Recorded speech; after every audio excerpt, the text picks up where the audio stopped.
ఒక గొప్ప శాస్త్రవేత్త మృతి చెందిన తర్వాత ఆయన మెదడును శవం నుంచి తీసేసి ముక్కలుగా కోసి ప్రపంచం చుట్టూ పంపించారంటే నమ్మగలరా?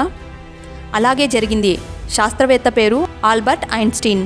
ఆల్బర్ట్ ఐన్స్టీన్ యొక్క జీవిత చరిత్ర, ఆయన కనుగొన్న అద్భుతాలు, ఆయన బ్రెయిన్లో ఉన్న రహస్యాలు ఏమిటి, ఎందుకు ఆయన మెదడును కోసేశారు, నిజంగా అది శాస్త్ర ప్రయోజనమా లేక ఇంకేదైనానా? ఇప్పుడు మీరు తెలుసుకోబోయే ఈ వీడియో నిజమైన కథ మీ ఆలోచనలను చీల్చేస్తుంది. ఆల్బర్ట్ ఐన్స్టీన్ 1879 మార్చ్ 14న జర్మనీ దేశంలో ఉల్మా అనే పట్టణంలో జన్మించాడు. అతని తండ్రి హెర్మాన్ ఐన్స్టీన్ ఒక చిన్న మెడికల్ వ్యాపారి, తల్లి పౌలిన్ ఐన్స్టీన్ సంగీతం పట్ల మక్కువ గల స్త్రీ. చిన్నప్పటి నుంచి ఐన్స్టీన్ చాలా ప్రశాంతంగా ఉండేవాడు.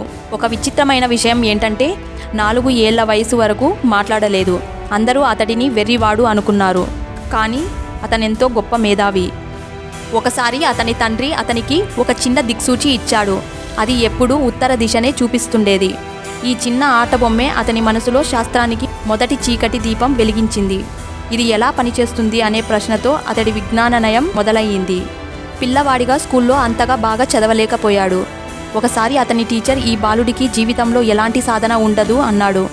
కానీ ఐన్స్టీన్ గణితంలో భౌతిక శాస్త్రం పట్ల గల ఆసక్తి మాటల్లో చెప్పలేం. మ్యూనిక్లో విద్యాభ్యాసం ప్రారంభించి తర్వాత స్విట్జర్లాండ్లోని పాలిటెక్నిక్ స్కూల్లో చేరాడు. అక్కడ కూడా తరగతుల్లో గణితం, ఫిజిక్స్ బాగా తెలుసుకున్నా కొన్ని సబ్జెక్టులు బోర్ అనిపించేవి. ప్రొఫెసర్లు అంతగా అతన్ని ఇష్టపడేవాళ్ళు కాదు. చివరికి ఒక చిన్న ఉద్యోగం దొరికింది, పేటెంట్ ఆఫీసులో క్లర్కుగా. అక్కడ అతను బోర్ అయ్యేవాడు. కానీ ఆ బోర్ సమయాన్ని సృష్టిగా మార్చాడు. ప్రశ్నలతో తనను తాను పరిశీలించుకుంటూ ఒక శాస్త్ర చరిత్రని తిరగరాశాడు. 1905లో ఐన్స్టీన్ జీవితానికే కాదు, శాస్త్ర రంగానికి కూడా ఓ అద్భుతమైన సంవత్సరం. ఈ ఏడాదిలో అతను 4 సంచలనాత్మక పత్రాలను ప్రచురించాడు. Number 1, photoelectric effect. దీని వలనే మనకు నేడు సోలార్ ప్యానెల్స్ లభించాయి. Number 2, Brownian motion. చిన్నతనంలోని కణాలు ఎలా కదులుతాయో వివరించాడు. Number 3, special theory of relativity. వేగం, కాలం, శబ్దం మీద అతని సిద్ధాంతాలు భవిష్యత్తును మార్చేశాయి. Number 4, E=mc². ప్రపంచ ప్రసిద్ధమైన సూత్రం. ద్రవ్యరాశి, శక్తి అనేవి ఒకటే అన్న అద్భుతమైన ఆవిష్కరణ. ఈ 4 పత్రాలు ఆయన ఇంకా పేటెంట్ క్లర్క్గానే ఉన్నప్పుడు రాశాడు. ప్రపంచం అవాక్కయింది. ఈ సాధారణ ఉద్యోగి ఇంత గొప్పగా శాస్త్రాన్ని తారాస్థాయికి తీసుకెళ్లాడని. 1905లో వచ్చిన ఆ 4 సంచలన పత్రాల తర్వాత శాస్త్ర ప్రపంచం ఒక్కసారిగా ఆయన్ను గమనించింది. వాళ్లకు అప్పటి వరకు తెలియదు ఈ గొప్ప ఆలోచనలు ఓ పేటెంట్ ఆఫీసులో కూర్చున్న మేధావి నుండి వచ్చాయని.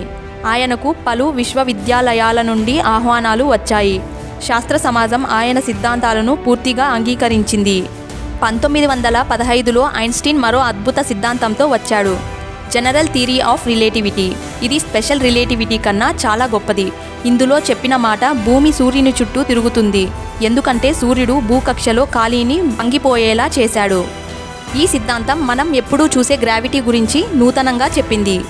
1919లో బ్రిటిష్ ఖగోళ శాస్త్రవేత్తలు ఒక సూర్యగ్రహాన్ని పరిశీలించారు. దాన్ని ఫోటోల ద్వారా ఐన్స్టీన్ సిద్ధాంతం నిజమని నిరూపించారు.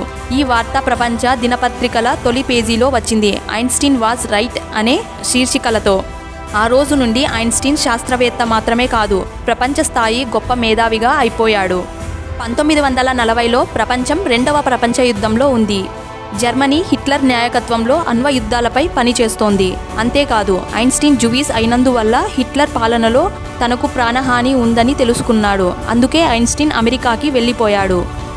అయితే తన శాస్త్రీయ అధ్యయనం మాత్రం ఎన్నటికీ ఆగలేదు. ఆయన చివరి వరకు యూనిఫైడ్ ఫీల్డ్ థియరీ అనే అంశంపై పరిశోధన చేశాడు. అంటే విశ్వంలోని అన్ని శక్తులను ఒకే సిద్ధాంతంలో అన్వయించాలన్న కోరికతో. 1955 ఏప్రిల్ 17 రాత్రి అమెరికాలో ప్రిన్స్టన్ హాస్పిటల్లో 76 ఏళ్ల ఐన్స్టీన్ గుండె సంబంధిత సమస్యతో బాధపడుతూ హాస్పిటల్లో చేరారు. రాత్రి అయ్యాక ఆయన శ్వాస ఆగిపోయింది. అర్ధరాత్రి తర్వాత డాక్టర్ హార్వే ఐన్స్టీన్ శరీరాన్ని పరిశీలించాడు. ఆయనలో ఒక ఆలోచన బలంగా ఉంది, ఈ మేధావి మెదడు శాస్త్రానికి ఒక గొప్ప అవలోకం కావచ్చని.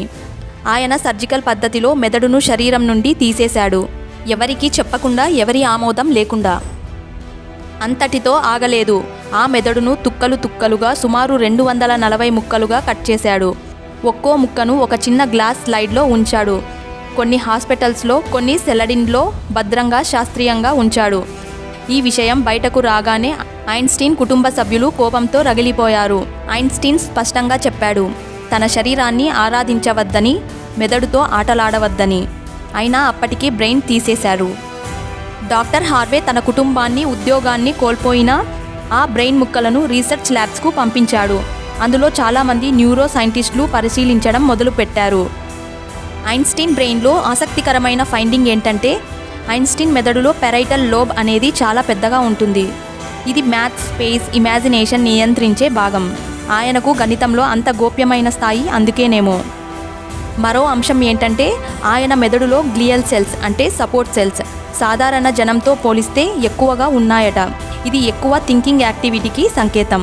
ఈ పరిశోధనలు ప్రపంచవ్యాప్తంగా ప్రచారం పొందాయి, కానీ కొన్ని విమర్శలు కూడా వచ్చాయి.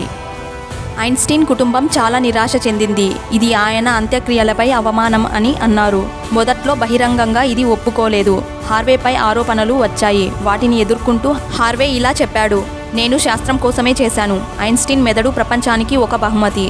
ఇప్పటికీ కూడా ఐన్స్టీన్ మెదడు కొన్ని ముక్కలు ఫిలడెల్ఫియా మ్యూటర్ మ్యూజియంలో ఉన్నాయి. మిగతా కొన్ని హార్వర్డ్ మెడికల్ స్కూల్, యూసీ బెర్కెలే వంటి యూనివర్సిటీల్లో ఉన్నాయి.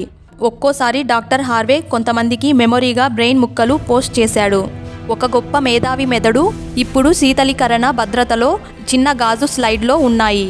ఫ్రెండ్స్, ఐన్స్టీన్ జీవితమే గొప్పది కాదు, ఆయన మరణానంతరం జరిగినవి కూడా చరిత్రలో నిలిచిపోయాయి. ఐన్స్టీన్ గురించి మీకు ఇంతవరకు తెలియని విషయం ఏంటో కామెంట్లో తెలియజేయండి. వీడియో నచ్చినట్టయితే లైక్ చేయండి, షేర్ చేయండి, సబ్స్క్రైబ్ చేయండి.